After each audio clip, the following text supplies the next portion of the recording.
આઈપીએલની ફાઇનલ આપણે બધાએ જોઈ. પંજાબ કિંગ્સ અને આરસીબી, એની દિલ ધડક રોમાંચક પળો આપણે બધાએ અનુભવી.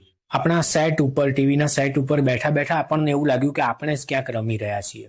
બે દ્રશ્યો બહુ અગત્યના હતા. એક, શ્રેયસ અય્યર જેણે હાર પચાવી, એના રિએક્શન બહુ ધીર ગંભીર હતા. બહુ શીખવા જેવું છે.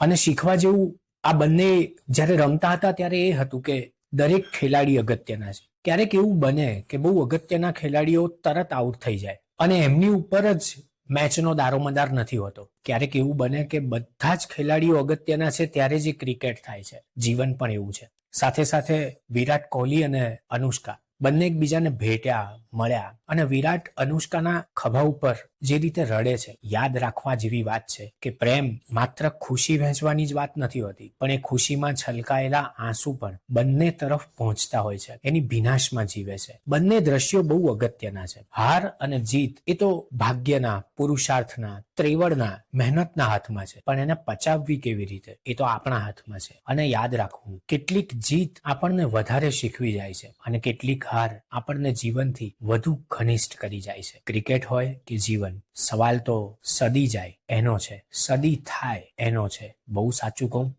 તો કોઈ પણ ખેલ હોય, શ્વાસ પણ છેલ્લે તો ખેલ જ છે. જે આટલું સમજેલ છે એના માટે જીવી જવું અને જીતી જવું બંને એક જ સિક્કાની એક જ બાજુ છે.